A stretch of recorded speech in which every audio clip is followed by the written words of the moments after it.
All right, everybody, welcome back to another episode of Word with Ty Brownlow. I am your host, Ty Brownlow. Remember, no one is worthless, no story is worthless. Today, ladies and gentlemen, we're getting our meditation, our togetherness with Mr. Greg Hammer, MD, Dr. Greg Hammer, otherwise known as Dr. Greg to some. All right. But joining me all the way from the West Coast today is Dr. Greg Hammer. How are you today? I'm really well, Ty. Great to be with you. And you can refer to me as MD Hammer. MD Hammer. Oh, God. MD Hammer. All right. There it is. MD Hammer. You know what? I like that. All right. But let me, just let everyone know, hey, not only, does he have jokes, ladies and gentlemen, but he is also a Stanford professor, physician, and also author. And we're going to talk about his book, Gain Without Pain, the Happiness Handbook for Healthcare Professionals. So let's just lead off with that. How did all this come about, and tell us about this book? Sure. Happy to, Ty. Well, I've been a lifelong, I would say, fitness enthusiast, both physical fitness and spiritual fitness. And so I finished my training. I'm originally from your town, Chicago. That's my hometown, always will be. And unfortunately, the Blackhawks let me down this year. But hey, it's Chicago. What are you going to say? Yeah. Look, there's been a lot of letdown lately. I've been into wellness for a long time. Stanford convened a program called WellMD, must have been 8 or 9 years ago, in response to the growing prevalence of burnout among physicians. So I joined that. Mm-hmm. I was asked to give a talk on burnout and wellness at a National Hospital Administrators meeting, believe it or not. Mm-hmm. And then got asked to do another talk, another, and really been invested in wellness. So I had some sabbatical time, and I wondered how I could best spend it. I have a lab. I'm a researcher as well as a pediatric cardiac anesthesiologist and intensive care physician. So I needed to stay local for my lab and thought, well, how could I put the next 6 months to best use? And I decided to write a book because the message I had been delivering to audiences at various meetings seemed to be resonating. So that's the origin of the concept for the book. So I really tried to distill down to the simplest message possible. And so, I figured, what are the really essential core elements of spiritual well-being? And I came up with gratitude. I think we can all agree that gratitude is intrinsically part of happiness. Mm-hmm. You can be poor and happy. You can be physically challenged and happy, but you can't be ungrateful and happy. And I think that's sort of our empiric experience. The next of the 4 pillars is acceptance. And as a serenity prayer would have it, we need to discern between what we can change and what we cannot change that isn't comporting with our apparent wants and needs. And what we cannot change, we must accept. And we've all had pain and things we needed to really work on accepting. And there's a formula in the book, in my first book, the one you referenced, mm-hmm. which is suffering equals pain times resistance. So we love formulas in medicine. Suffering equals pain times resistance sounds like a mechanical flow relationship. And it is in a way, but it's not mechanical. Right. The idea is that pain is as much a part of our life as joy. We all suffer pain. However, when we resist that pain, our suffering is magnified. And so the A in gain, G being for gratitude, A being for acceptance, means if we can accept, lower our resistance to pain, our suffering is diminished. Suffering equals pain times resistance. If we were truly enlightened and lowered our resistance to 0 and just accepted everything that might otherwise be painful, we would not suffer. The I in gain, which I think is the third essential ingredient, is intention. And we could talk more about this, but the fact is that our brains are wired in ways that seem to veil or interfere with our happiness. We have a negativity bias. We all tend to remember the negative and forget the positive. We all tend to be very distracted by the past and the future, and we overthink these. And that leads to shame, regret, low self-esteem regarding the past, and fear and anxiety regarding the future. So if we want to be happy, we have to have a plan. We have to have intention. We have to have a purposeful approach to the way we live. Otherwise, we just lapse into these old habits and old ways of thinking that were really sort of hardwired into our brains over tens of thousands of years of evolution. So we've got gratitude, acceptance, intention, and the end in gain, or the fourth pillar of happiness, is non-judgment. And this is an acknowledgement that we're always judging, right? I mean, we're always assessing our environment and also labeling things as good or bad, or this is dangerous, or she looks like that. Insert whatever word related to judging somebody based on their appearance you might want. Right. And these judgments are not only unnecessary for the most part, discernment is important, but judgment interferes with our ability to be happy and really puts a veil over things, so that when we judge, we're not really seeing things as they truly are. We're casting our own set of biases and our own hue over that which we observe. So we've got gratitude, acceptance, intention, and non-judgment. I really think, simply stated, they form an easy to remember acronym, which is GAIN. And I think pretty much all religious and philosophic traditions embrace these four concepts. And so I really do think they're universal and essential.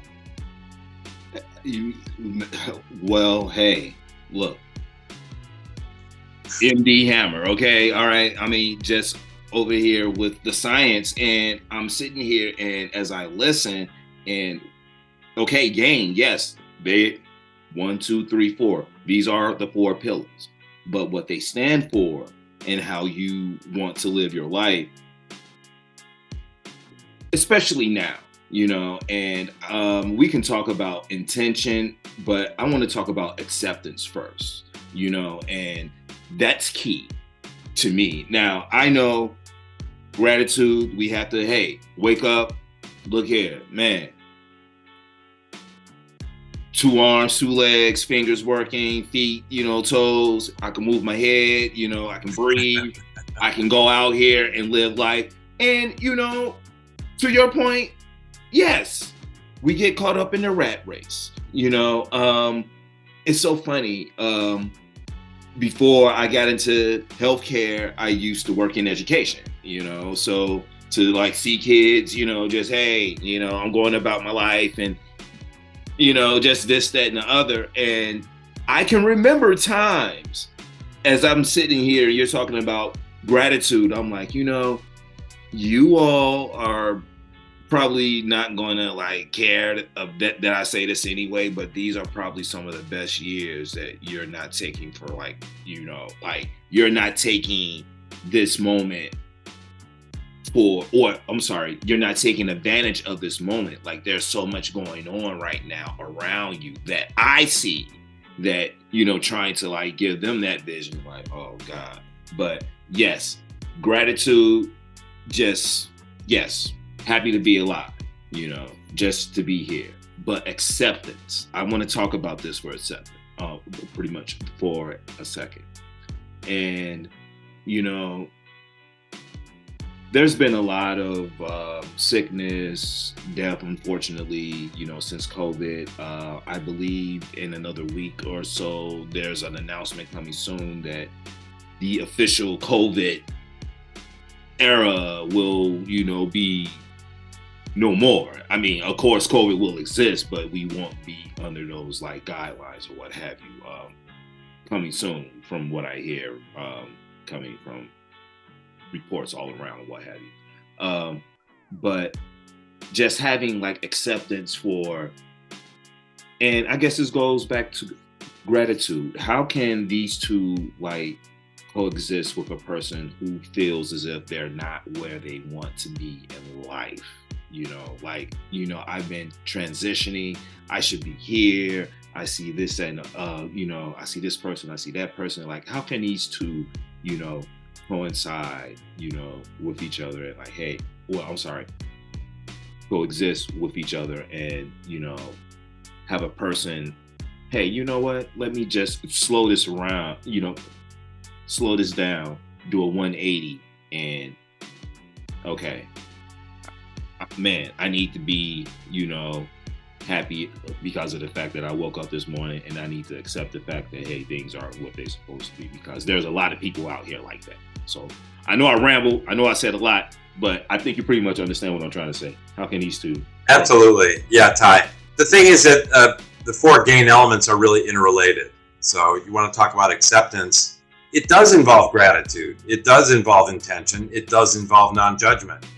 Acceptance means not simply rolling over, but again, first discerning between what we can change and what we cannot change. If it's something that we can change, let's have a plan to try to change it. However, most of what's going on in the world that causes us chronic stress is not something we can change. Can we change the way we as individuals think? Yes, we can. So let's identify what is not to our liking, what seems to be causing unhappiness, identify it, discern that we can change it, and then use our intention to make a plan to change it. So, for example, we've all lost loved ones.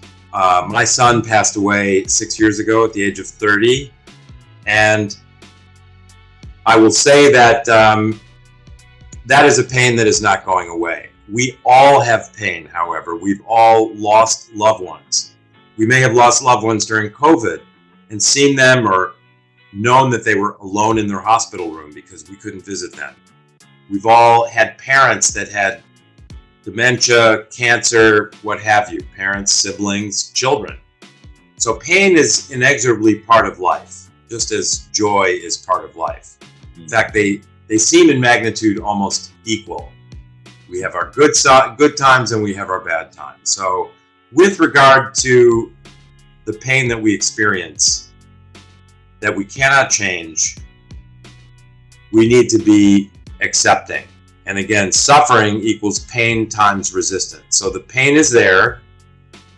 We can consider acceptance the opposite of resistance.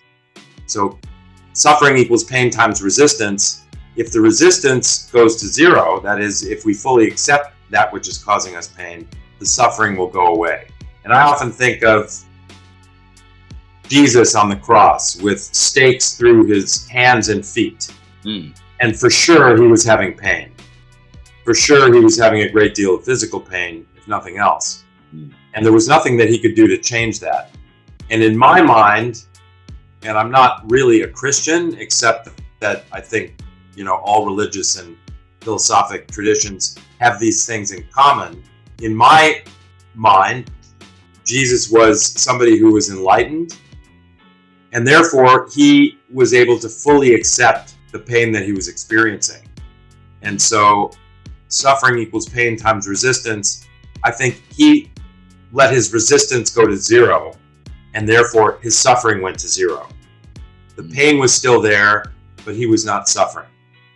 And this is just the way, I analogize somebody who's having, in this case, extreme physical pain, who is able to fully accept it. Now, you and I are probably not going to be able to fully accept all of the pain we experience. So let's at least move in that direction. And that's what the GAIN approach is all about. It's really about taking baby steps forward. Brains are wired the way they are through tens of thousands of years of evolution. Right. But we have a wonderful quality called neuroplasticity. And neuroplasticity means we can change the way we think and experience. But we're not going to do it overnight. Our brains didn't get this way overnight. Right. We didn't have this negativity bias imbued overnight. This is something, again, that has taken a very long time for our brains to evolve to be what they are.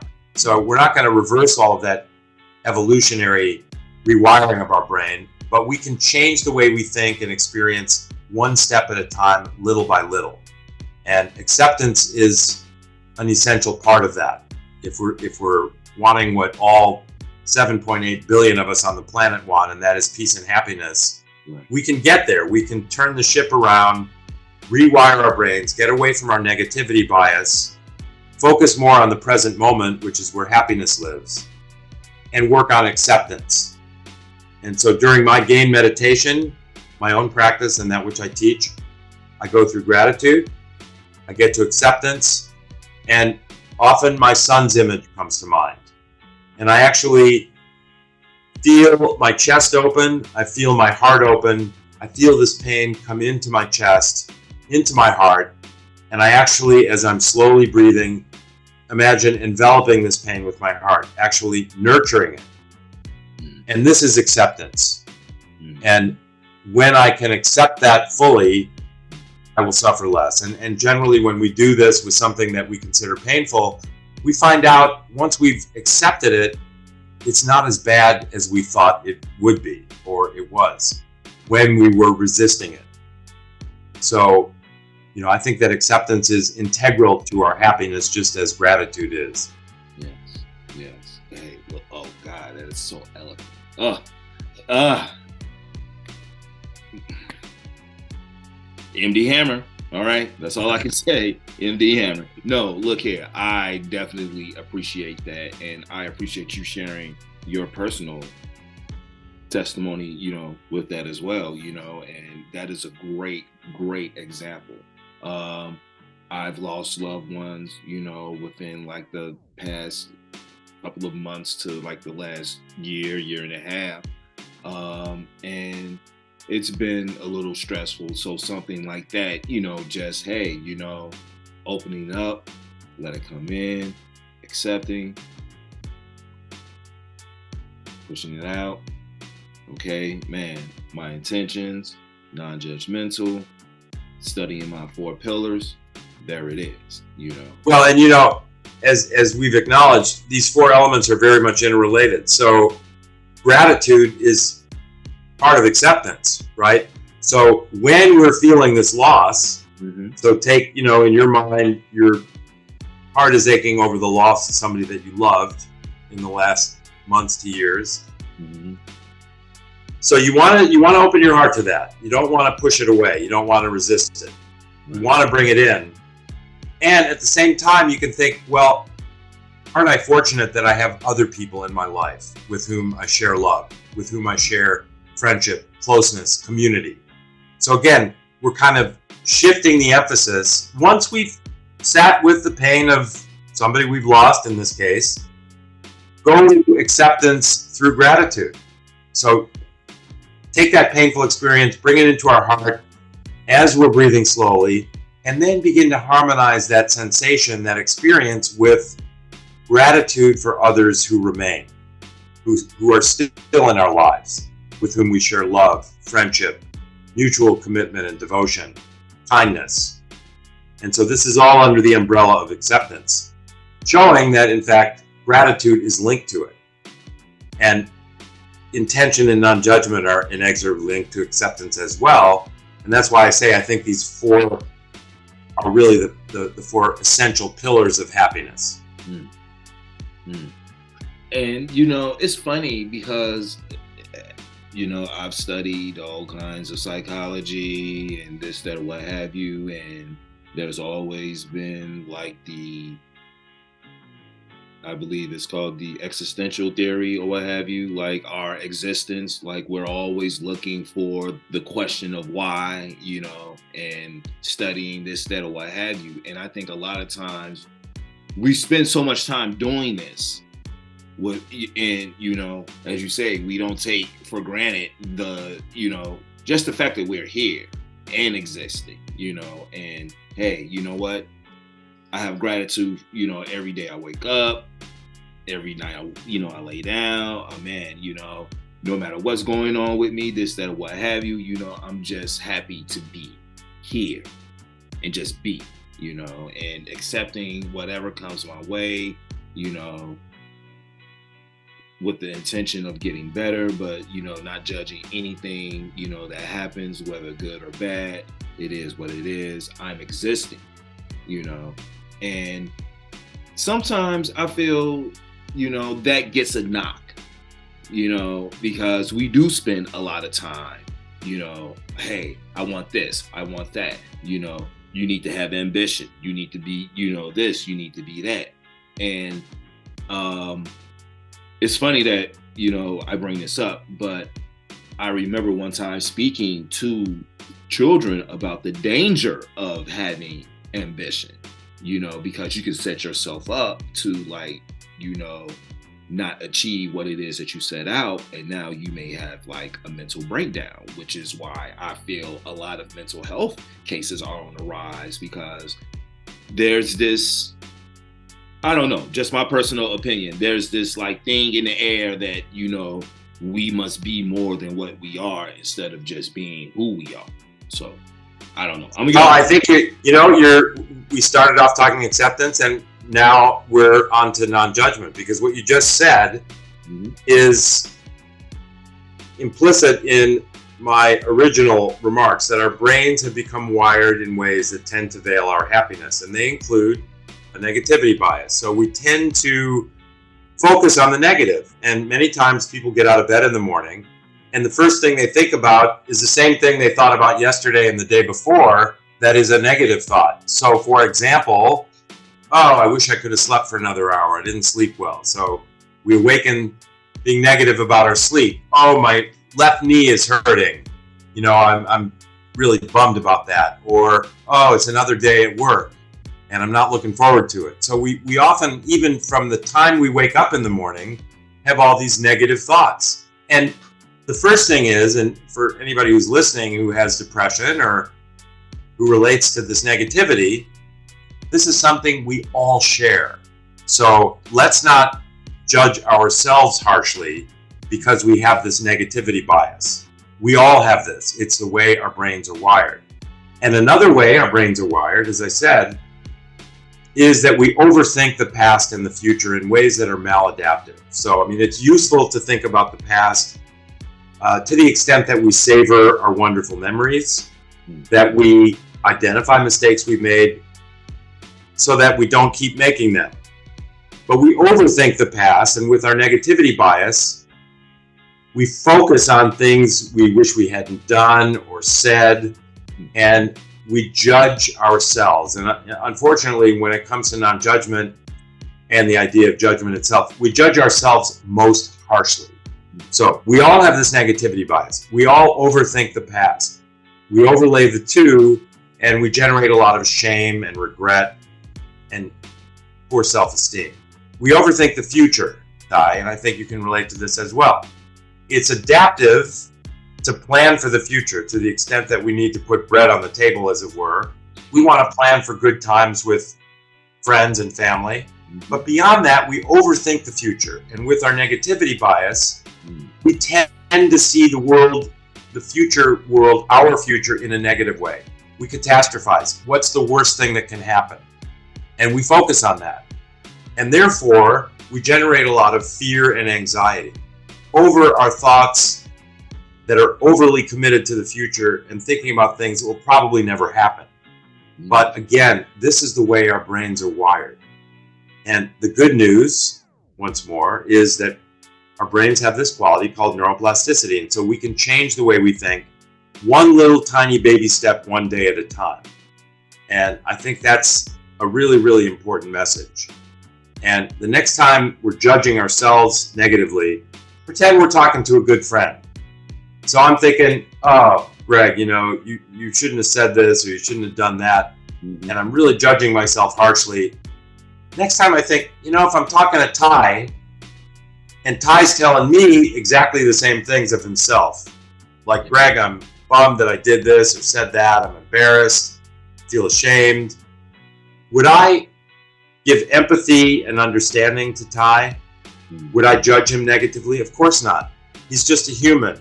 He's a friend. So next time we're having these thoughts about ourselves, pretend that we're talking to a good friend with our self-talk. And would we be empathetic? Would we be reassuring? Yes, we would. So it's only logical for us to be empathetic and reassuring to ourselves and to drop the self-judgment. So again, it's not our nature But the good news is if we have a plan, if we have intention, if we have purposefulness, baby steps with our gain practice, for example, we can learn to drop the judgment, and especially the self-judgment, and we'll be happier people for it. I love it, man. I love that. I love it. I love it. I mean, I just love how it pretty much, as you said, they all work together. They all intertwine to work together. So it doesn't matter like how you shape it or put it, they all work together. So while we have time, as I said, before, professor, physician, author, you have something called the 3-minute meditation. First and foremost, talk to us about how you came up with this, and we're going to like carve out some time just to demonstrate an example. But first, I would love to hear how you came up with this, and how does it work with getting rid of the negative bias or what have you. Sure. Well, I've been a long-time meditator, Ty. As I said, I've been committed my whole adult life to physical and spiritual well-being and fitness. And a lot of people have the wrong idea about meditation. Many people think that, first of all, it's something you need to do for at least a half an hour. And the idea that many people have is that you need to sit in a position for a half hour without moving, scratching an itch. Maybe you think you have to sit in a particular position that may not be comfortable. The other thing people think about meditation is that you're not supposed to have any thoughts, that you should banish all thoughts from your head. And this is, of course, not true at all. We should not resist our thoughts any more than we resist our experience in terms of that which is uncomfortable or painful, right? We're talking about acceptance. So meditation doesn't have to be 30 minutes. It doesn't have to be sitting in an uncomfortable position. And it certainly does not have to be not having any thoughts in our minds. So I thought, well, all right, what's sort of cut it to the bone? If I was going to teach people how to meditate, what's the minimum amount of time you have to sit? Well, I would say 3 minutes. Everybody has 3 minutes. I tell my trainees, my medical students and residents and fellows, we're going to do our gain meditation tomorrow morning. Let's get up 3 minutes earlier than we would otherwise. Who's going to notice 3 minutes less sleep? Or perhaps go to sleep 3 minutes earlier. Set your intention the night before. If you're going to set your alarm for 5:30 in the morning, set it for 5:27 in the morning instead. That gets us set with our purpose or intention the night before. So we wake up in the morning, we open the blinds. If there's light, great. We do our morning hygiene thing. We find a comfortable place to sit, hopefully a quiet, comfortable seat. And we're going to devote the next 3 minutes to this gain meditation. And we're going to do this every day. Because we know that in order to change the way we think, we have to have continuity. And I, as an educator, my whole adult life, or at least since medical school, I know that we learn in small increments. We learn by taking small bites. If I'm giving a lecture for 50 minutes, I cannot introduce too many concepts, right? Because no one's going to remember any of them. So you got to serve up bite-sized, servings, let's say. And so we're gonna do that with our gain meditation. And if we have 3 minutes, Ty, why don't we just go ahead? And I think there's nothing like actually sharing the experience. Yes, we do have 3 minutes. I would like to go through this with you. So yes, please. Okay.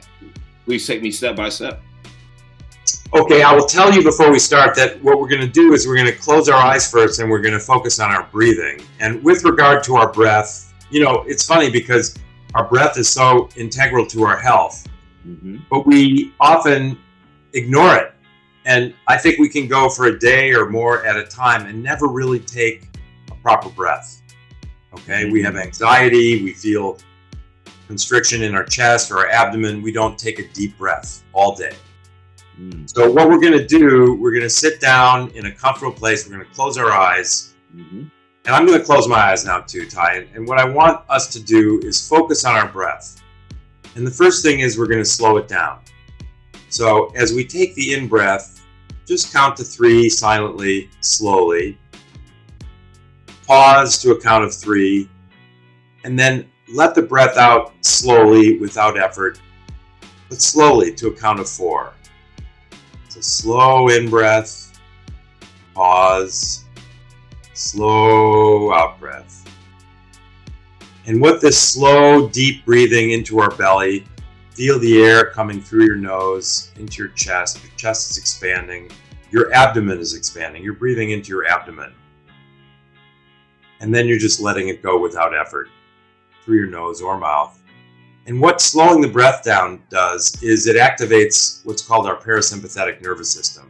And that's the nervous system that counteracts the sympathetic nervous system, that fight or flight, or some people say fight, flight, or freeze response, where something is alarming to us, our heart rate goes up, our blood pressure goes up, our adrenaline increases, our cortisol, the serum cortisol increases.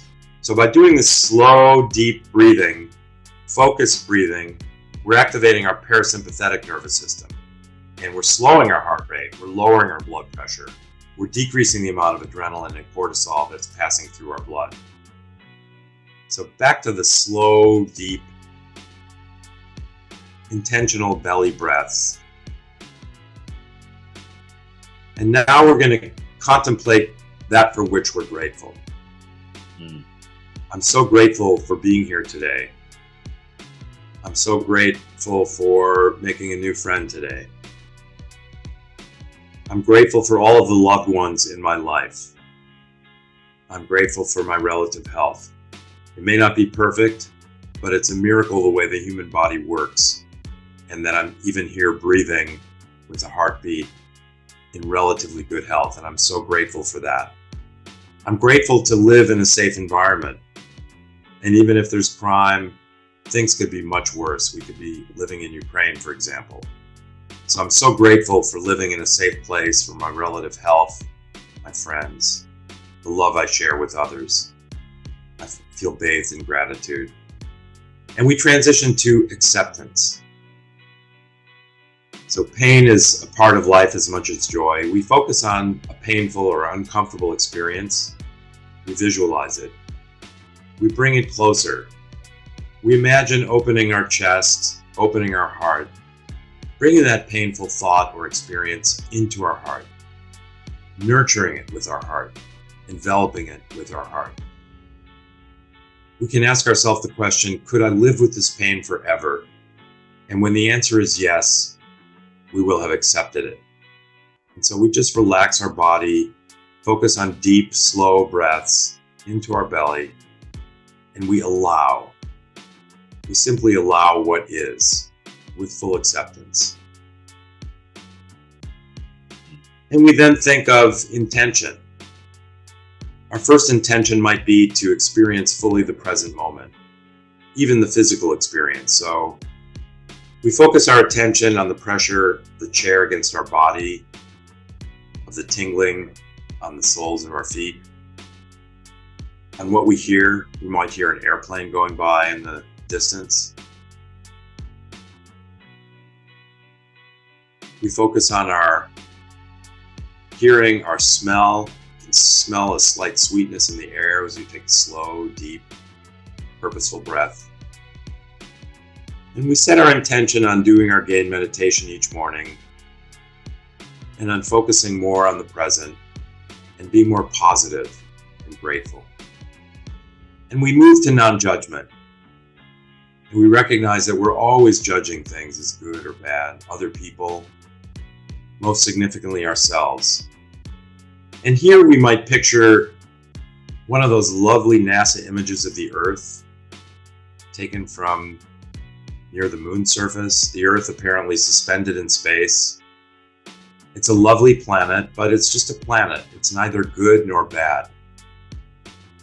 The Earth is just the planet that it is. It is neither good nor bad. And so it's only rational for us to think, I am just the person that I am. I am neither good nor bad. I'm just a human being. I'm just the person that I am. neither good nor bad. I am. And we repeat to ourselves as we slowly take an in-breath, pause, and exhale. I am. I am. We go back to just simply focusing on the breath. Slowly in, pausing, slow exhalation. And we slowly open our eyes, and we're ready to go out in the world.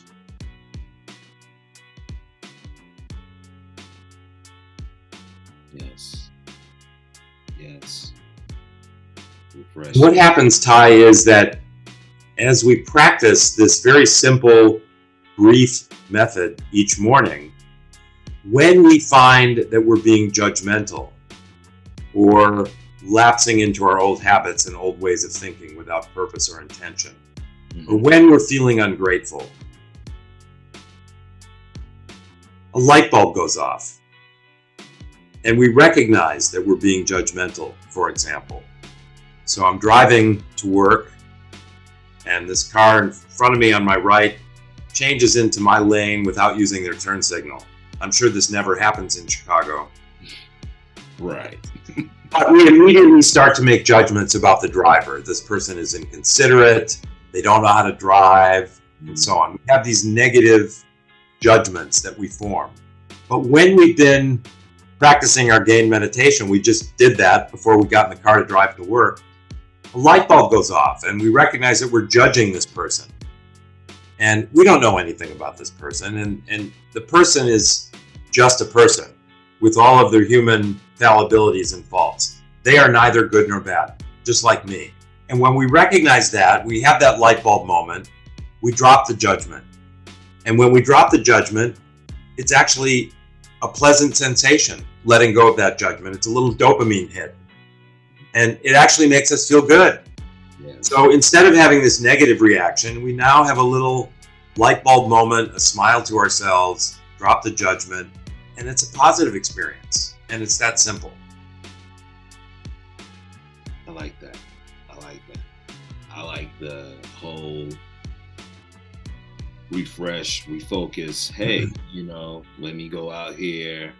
And as you said, have gratitude, accept what's going on, be intentional, have my purpose, and be non-judgmental, because as you said, so much stuff going on in the world, so many people handling things different.